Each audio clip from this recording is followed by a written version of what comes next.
Hello दोस्तों, स्वागत है आप सभी का अपने यूट्यूब चैनल द विज्ञान सीरीज में। तो आज हम इस वीडियो में पढ़ने वाले हैं रिएक्शन। ठीक, इसको कैसे सॉल्व किया जाता है। यदि आप क्लास 9, 10th, 11, 12 जिस भी क्लास में हैं तो आपके लिए ये वीडियो बहुत ही इंपॉर्टेंट होने वाला है। ठीक, क्योंकि आप क्या करते हैं एग्जाम के टाइम पे इसको आप याद करके जाते हैं, रिएक्शन को याद करते हैं। तो आपको अब याद करने की ज़रूरत नहीं है, इसको थोड़ा समझने का प्रयास करिएगा, बस और कुछ नहीं करना आपको। तो जैसे कि ये हमारा क्वेश्चन लिखा हुआ है कि क्या होता है जब मैग्नीशियम कार्बोनेट को गर्म किया जाता है। ठीक, ऐसे आपसे सवाल क्वेश्चन में पूछा जाता है, कई बार पूछा गया है। ठीक, तो देखिए इसको लगाने से पहले आप कैसे सॉल्व करेंगे उससे पहले अब ये देख लीजिए। ठीक, इसका आपको एक समीकरण लिखना रहता है। ठीक, तो देखिए जब धातु कार्बोनेट को गर्म करते हैं, ठीक, इसके कई टाइप बनेंगे। तो हम पहला टाइप पढ़ेंगे जब धातु कार्बोनेट को गर्म किया जाता है। ठीक, अब धातु होना चाहिए। ठीक, धातु आप समझते हैं, धातु होना चाहिए, कार्बोनेट होना चाहिए। क्या लिखा हुआ है, जब धातु कार्बोनेट को गर्म करते हैं तो उसी धातु का ऑक्साइड प्राप्त होता है। ठीक, क्या मिलता है, उसी धातु का ऑक्साइड। जैसे कि हमने कैल्शियम कार्बोनेट लिया तो उसी धातु का ऑक्साइड यानी कि कैल्शियम ऑक्साइड मिलेगा। ठीक, फिर कह रहा है उसी धातु का ऑक्साइड तथा कार्बन डाइऑक्साइड बनता है। तो आप थोड़ा बस ऐसा जानिए कि जब भी आपको लास्ट में कार्बोनेट दिखे, यानी कि जैसे लिखा होगा मैग्नीशियम कार्बोनेट, कैल्शियम कार्बोनेट और कोई भी लिखा होगा, ठीक, कोई भी धातु कार्बोनेट होगा। ठीक, और देखिए तो आप क्या करेंगे, उसी धातु का ऑक्साइड बनेगा। बस इतना याद कर लीजिए कि जब आपको दिखे कि धातु कार्बोनेट को गर्म करते हैं तो उसी धातु का ऑक्साइड और क्या बनेगा, कार्बन डाइऑक्साइड बनेगा। ठीक, कार्बन डाइऑक्साइड क्या होता है, CO2 होता है, और यमो क्या होता है, ऑक्साइड, धातु का ऑक्साइड। यहाँ पे कोई भी धातु जैसे मैग्नीशियम है तो यहाँ पे मैग्नीशियम लिख देंगे और ये O है, मैग्नीशियम ऑक्साइड हो जाएगा। कैल्शियम होगा तो कैल्शियम लिख देंगे। ठीक, देखिए MCO3, M मतलब होता है धातु यानी कि मेटल। ठीक, मैग्नीस ये हो गया धातु और CO3 क्या होता है, कार्बोनेट होता है। ठीक, और देखिए यम कैसा होना चाहिए आपका, यम यानी कि जो धातु दिया होगा आपका +2, यानी कि जो धातु होगा उसका ऑक्सीकरण संख्या प्लस का 2 होना चाहिए। ठीक, क्या लिखा हुआ है, जहाँ M द्विसंयोजक धातु है। ठीक, जैसे कि क्या होता है Ca क्या होता है, +2 होता है, कैल्शियम कार्बोनेट का +2 होता है, और मैग्नीशियम Mg मैग्नीशियम का +2 होता है। ठीक, ऐसे आपको याद करना पड़ेगा, मैग्नीशियम का +2 होता है, कैल्शियम का +2 होता है, और कार्बोनेट का क्या होता है, तो आप क्या कर लिखेंगे, कार्बोनेट का होता है CO3 - 2। ठीक, ये होता है इसका। आप ऐसे साइड में हम लिख दे रहे हैं, इसको अच्छे से याद कर लीजिएगा कि यम आपका क्या होना चाहिए, जो आपका मेटल होगा +2 का होना चाहिए, और CO3 क्या होता है, CO3 - 2 होता है। और जब ये दोनों संयोग करते हैं यानी कि क्रिया करते हैं तो प्लस माइनस कट जाता है तो आपका मिलकर क्या बन जाता है, MCO3। ठीक, ऐसे मिलकर बन जाता है। अब हम इसको सॉल्व करेंगे तब आपको समझ में आएगा। देखिएगा क्या होता है जब मैग्नीशियम कार्बोनेट को गर्म किया जाता है। तो सबसे पहले मैग्नीशियम कार्बोनेट का फार्मूला आप बताएंगे हमें क्या होता है, तो आप कहेंगे मैग्नीशियम का Mg होता है, ऑक्सीकरण संख्या 2 होता है, कार्बोनेट का CO3 - 2 होता है। ठीक, तो जब इसको मैग्नीशियम कार्बोनेट बनाएंगे तो ये कट जाता है तो आपका क्या बन जाएगा, MgCO3। ठीक, जब मैग्नीशियम कार्बोनेट को गर्म किया जाता है तो यहाँ पे लिख देंगे मैग्नीशियम कार्बोनेट। ठीक, तो देखिए MgCO3 कह रहा है गर्म करने के लिए, तो यहाँ पे ऐसे गर्म कर देंगे, मतलब लिख देंगे इसे गर्म करने पर। और हमने क्या क्या बताया कि जब मैग्नीस यानी कि धातु कार्बोनेट, ये आपका धातु है, ये आपका कार्बोनेट है, जब धातु कार्बोनेट को गर्म करते हैं तो उसी धातु का मतलब जो यहाँ पे है, इसी धातु का ऑक्साइड बनेगा, और क्या बनेगा, कार्बन डाइऑक्साइड। देखिए यहाँ पे कार्बन डाइऑक्साइड क्या होता है, CO2। तो सबसे पहले आप यहाँ पे लिख दीजिए CO2। ठीक, CO2 ये आपका निकल जाएगा कार्बन डाइऑक्साइड, इसी में से ये निकल जाएगा। अब बचा क्या, जो बचा यहाँ पे लिख दीजिए Mg बचा है तो Mg यहाँ पे लिख देंगे। ठीक, CO2 O कितना है यहाँ पे 2 है, यहाँ पे कितना है 3, तो यहाँ पे क्या हो जाएगा MgO मैग्नीशियम ऑक्साइड।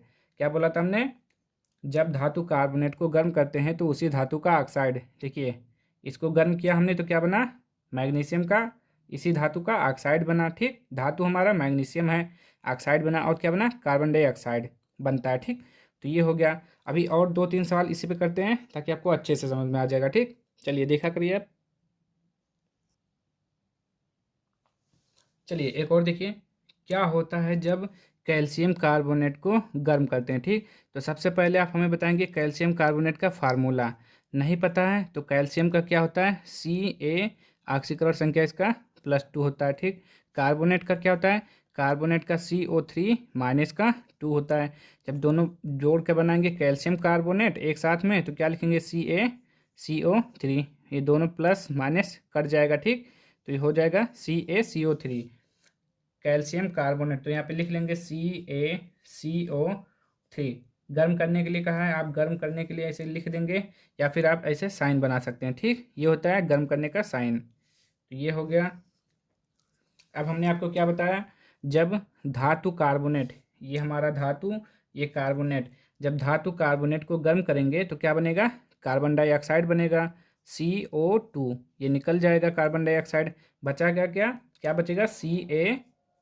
और देखिए यहाँ पे देखिए, सी यहाँ पर कितना है, C1 है, Ca कैल्शियम और ये कार्बोनेट। ठीक, तो Ca हो गया, O कितना है 3, तो O यहाँ पे 2 हो गया, एक यहाँ पे आ जाएगा 3। ठीक, ये हो गया बराबर Ca1 O3 है तो 2 और 1 3 और C। ठीक हो गया कैल्शियम कार्बोनेट।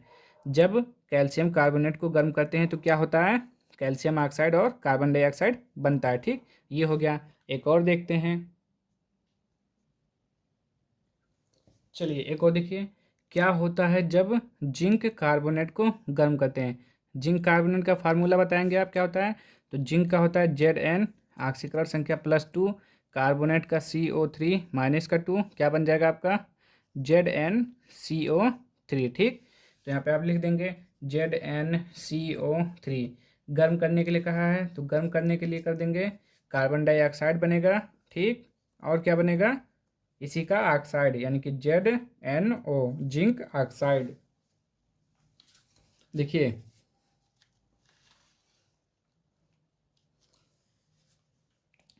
जब आपने मैग्नीशियम कार्बोनेट को गर्म किया तो मैग्नीशियम ऑक्साइड और क्या बना, कार्बन डाइऑक्साइड। जब कैल्शियम कार्बोनेट को गर्म करते हैं तो कैल्शियम ऑक्साइड और क्या बनता है, कार्बन डाइऑक्साइड। जब आपने जिंक कार्बोनेट को गर्म किया तो क्या बना, जिंक ऑक्साइड, कार्बन डाइऑक्साइड। ठीक, आपको बस जो हमने आपको फार्मूला लिखाया था पहले का उसको याद कर लेना है कि जब धातु कार्बोनेट को गर्म किया जाता है तो उसी धातु का ऑक्साइड और कार्बन डाइऑक्साइड बनता है। जहाँ M क्या होता है, M एक द्विसंयोजक धातु यानी कि उसकी ऑक्सीकरण संख्या +2 होना चाहिए। ठीक, चलिए आगे देखिए क्या लिखा हुआ है। देखिए ये इंपॉर्टेंट चीज़ है, इसको आप नोट करके लिखेंगे। ठीक, जब एक संयोजी धातु को गर्म किया जाता है तो कोई अभिक्रिया नहीं होती है यदि उनके साथ जल के अणु जुड़े हुए होते हैं तो वे अलग हो जाते हैं। ठीक, क्या चीज़, जब एक संयोजी, इससे पहले आपने क्या पढ़ा था, द्विसंयोजी, यानी कि क्या था आपका धातु होता था +2, दो संयोजी होता था, अब क्या होगा +1। ठीक, जब देखिए +2 होगा तब तो पहले के जैसे आप करेंगे, लेकिन जब एक संयोजी धातु होगा तो आप क्या करेंगे, उसके साथ कोई अभिक्रिया नहीं होगी। यदि उनके साथ जल के अणु जुड़े हैं तो वे केवल अलग हो जाएंगे, बस और कुछ नहीं होगा, अभिक्रिया नहीं होगी इसमें। ठीक, तो देखिए इसलिए हमने 2 लिखा है, देख लीजिएगा। क्या होता है जब धावन सोडा को गर्म किया जाता है।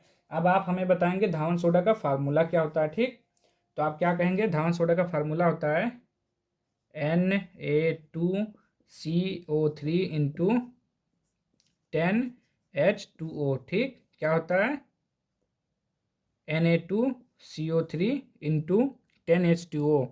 Na2CO3 इसको बोलते हैं इंटू 10H2O। ठीक, ये होता है धावन सोडा का फार्मूला होता है। ठीक, या आप कह सकते हैं sodium by carbonate Dhawan soda का फार्मूला होता है। क्या कहा कि जब एक संयोजी, आपको कैसे पता चलेगा, तो आप यहाँ पे देखिए ना, सोडियम क्या होता है, सोडियम का होता है Na+1 होता है।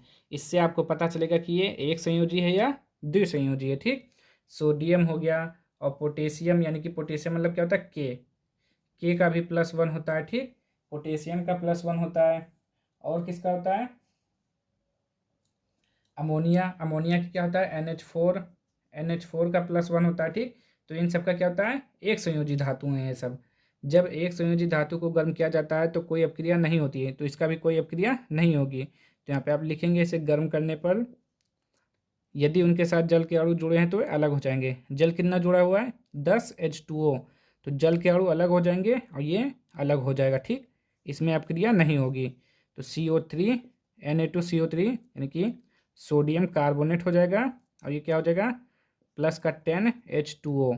जो यहाँ पे लिखा हुआ है कि अगर एक संयोजी धातु है तो कोई अपक्रिया नहीं होगी, यदि उनके साथ जल के अणु जुड़े हैं तो वे अलग हो जाएंगे। ये देखिए 10H2O है तो 10H2O अलग हो गया बस। सॉरी। तो ये हो गया इसका। अब इसका देख लेते हैं थोड़ा। देखिए इसमें क्या लिखा हुआ है, क्या होता है जब पोटेशियम कार्बोनेट को गर्म किया जाता है। तो पोटेशियम का क्या होता है, अभी हमने बताया पोटेशियम का क्या होता है, K+1, ठीक। ये एक संयोजी धातु है। कार्बोनेट को आपको मालूम है -2 होता है, ठीक। देखिए जब यहाँ +2 होता था और यहाँ तभी तो कट जाता था, लेकिन अब ये कटेगा नहीं। अब ये क्या हो जाएगा, ये इसके पैर में आ जाएगा, ये इसके पैर में आ जाएगा, ठीक। तो अब क्या लिखेंगे, के और ये इसके पैर में आ जाएगा K2 और CO3 ये जाएगा इसके पैर में। तो एक तो लिखा नहीं जाता तो केवल इतना ही हो जाएगा, ठीक। K2CO3 आप ऐसे लिखेंगे, नहीं लिखेंगे इसे, एक नहीं लिखते हैं, ठीक। तो हो जाएगा K2CO3। तो यहाँ पे लिख लेंगे K2CO3। जब पोटेशियम कार्बोनेट को गर्म किया जाता है, गर्म कर देंगे तो क्या होगा, कोई भी रिएक्शन नहीं बनेगा। यहाँ पे लिखेंगे नो अभिक्रिया, ठीक। मिटा देते हैं इसको, या नो रिएक्शन, इसमें कोई भी रिएक्शन नहीं बनेगा, ठीक। इसमें कोई भी अभिक्रिया नहीं होगी, ठीक।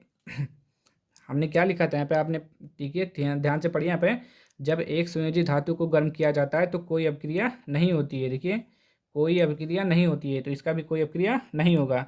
ऐसा सवाल आपको पूछा नहीं जाएगा, या तो इस टाइप का पूछा जाएगा या तो इससे पहले वाला पूछा जाएगा, ठीक। तो देख लीजिए। तो आज के लिए इतना ही रखते हैं। अगर आप लोगों को ये वीडियो पसंद आए तो चैनल को लाइक कर दीजिए, शेयर कर दीजिए, सब्सक्राइब कर दीजिए।